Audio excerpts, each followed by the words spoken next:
Beep to beep, beep, etc. Hey peeps, how are you? Sticking my ear. Well, it's been a long old night teaching the warrior teachers, but some fantastic stuff and some heartbreaking stories at the same time.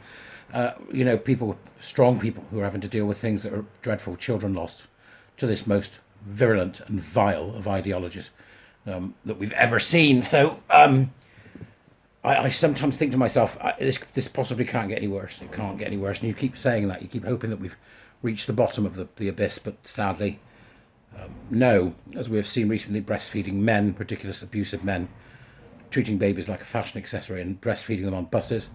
And then we had the dreadful case of the violent threats made against women at Trans Pride, and the individual at Sparkle Weekend stood in the middle of the street saying, "I'm aroused at Sparkle," with an erection under his neat little red skirt. This is the kind of behaviour that has got nothing to do with gay people and lesbians, and I need to make sure that everybody understands that. This is absolutely nothing to do with gays and lesbians, but there are so many gays and lesbians who seem to be supporting it that it's very difficult to understand how that differentiation can be made. That's worrying to me, right? And then I think to myself, it can't get any worse. It can't stoop any lower.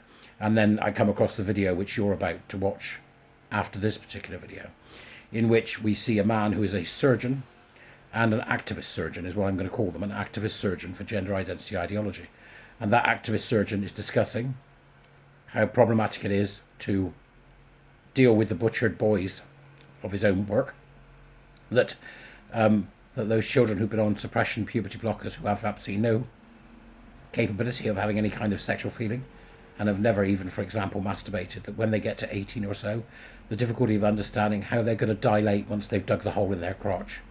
Now, I had to watch it 2 or 3 times because I couldn't get what was going on, and then it began to sink in that what we are seeing is a massive experiment on gay children and other children and autistic children. What we are seeing is a massive experiment, and to see this man talking in a blasé way about the blocking of the natural process of puberty, the removal of the genitals, which are so tiny and so small and so ineffective that an 18-year-old has never experienced an orgasm, is probably one of the sickest, most wicked types of conversion therapy I've ever come across in my life. We need to ban these procedures. Full stop. Ban them. Stop it. All of it. Okay, it has to go. The whole rotten, stinking edifice. The whole rotten, stinking edifice. So I want you to watch this video, and I want you to listen carefully, and if necessary, I want you to watch it twice. I want you to seriously understand what this butcher is saying that they're doing to boys. Okay? So that you can understand that those gay boys, and it was 100% in the original Dutch protocol, that 100% of the gay boys that they stuck on the trans train, that this man is talking and doing with some joy. This is the most terrible thing about the mutilation of the body of a probably proto-gay child, to the extent where by the time they're 18 or 19 they have never experienced a sexual feeling in their life. I can't get my head around how unbelievably sick this is. You tell me. Future or not. And then it's also hard to have that conversation with someone that maybe hasn't went through puberty or ever engaged in sexual activity. It's a really tricky thing.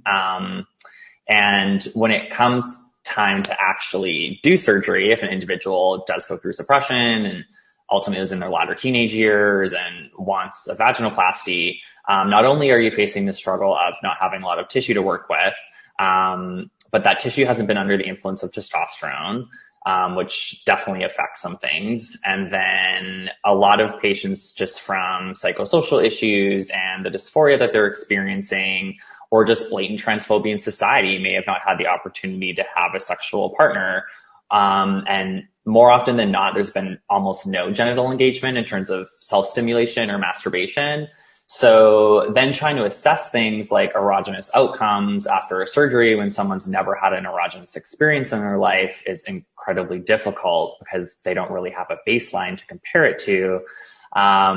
And then, post-operative care, anyone knows that's seen a post-operative vaginoplasty patient, is really intense. And we're kind of asking someone that is younger and hasn't really engaged or done much with their genitalia to all of a sudden do this like really aggressive relaxation for dilation. And it's just a huge ask. So we're finding that to be a barrier, almost more so than, yes, the surgery is technically challenging and demanding, but I think we're developing pretty good strategies to deal with that.